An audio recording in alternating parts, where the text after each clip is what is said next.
Morning, जय हो। आज फिर मैं एक टॉपिक लेके आया हूं जिसके ऊपर बात करूंगा और टॉपिक है क्या होता है जब कोई फेल होता है।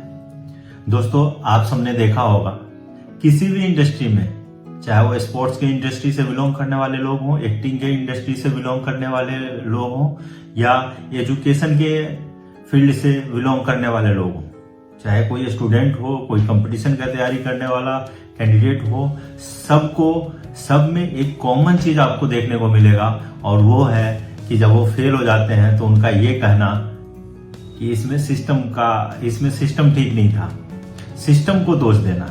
मतलब एक चीज कॉमन है सभी फेल होने वाले लोगों में, चाहे वो किसी भी इंडस्ट्री से हो, चाहे वो किसी भी फील्ड से हो, उनमें एक चीज कॉमन है और वो जो कॉमन चीज है वो ये कि जब वो फेल होते हैं तो दोष हमेशा सिस्टम को देते हैं।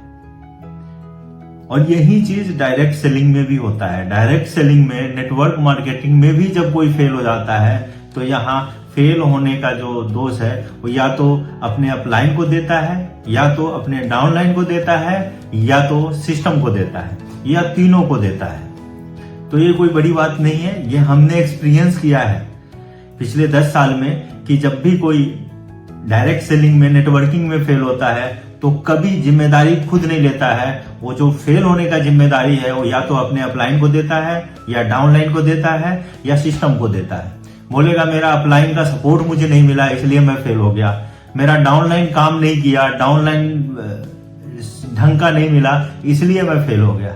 अरे मैं तो बहुत अच्छा था, मेरा अपलाइन भी अच्छा था, मेरा टीम भी बहुत अच्छा मैं बना रहा था, लेकिन सिस्टम ठीक नहीं है, सिस्टम की वजह से मैं फेल हो गया। जबकि सच्चाई है किसी भी फील्ड में अगर कोई इंडिविजुअल सफल हुआ है तो उसमें सबसे ज्यादा जो क्रेडिट जाता है वो उसको जाता है, और अगर फेल भी हुआ है तो सबसे ज्यादा जो रिस्पॉन्सिबिलिटी है वो इंडिविजुअल की खुद की होती है।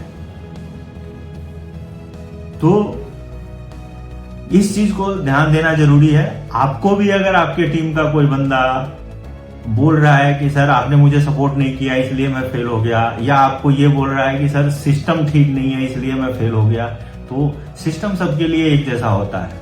जहां पे 100 लोग आते हैं, 100 लोगों में से अगर 50 लोग सफल हो जाते हैं और 50 लोग सफल नहीं हो पाते हैं तो सिस्टम 100 लोगों के लिए सेम है। ऐसा नहीं कि 50 लोगों के लिए अलग है, 50 लोगों के लिए अलग है। तो अगर आपको सफल होना है तो जिम्मेदारी खुद लेना पड़ेगा। अगर आप फेल हुए हैं तो आज आपको जिम्मेदारी लेना पड़ेगा, तभी आप सफल हो पाएंगे। तो बहुत से लोगों को इस फील्ड में मैंने देखा है कि जब फेल हो जाते हैं तो रिस्पॉन्सिबिलिटी दूसरे को देना चाहते हैं। कहते हैं ना, दूसरे के कंधे पे बंदूक रख के चलाना, वो वाली बात है। तो अगर ऐसा कोई भी इंसान कर रहा है, अगर ऐसा कोई भी इंडिविजुअल इस इंडस्ट्री में कर रहा है तो कभी सफल नहीं हो सकता है। सबसे पहले तो जिम्मेदारी लेनी पड़ेगी। जो खुद का जिम्मेदारी नहीं ले सकता है वो कभी सफल नहीं हो सकता है। आई होप कि आप इन चीजों पे ध्यान देंगे और खुद के ऊपर काम करेंगे। अगर आज आप सफल नहीं हो पा रहे हैं, आज आप सफल नहीं हैं, तो अपने ऊपर काम करेंगे और सफल होंगे। अगर आप अपने ऊपर काम करने के लिए तैयार हैं तो आपको सफल होने से कोई नहीं रोक सकता। ऑल द बेस्ट, जय हो।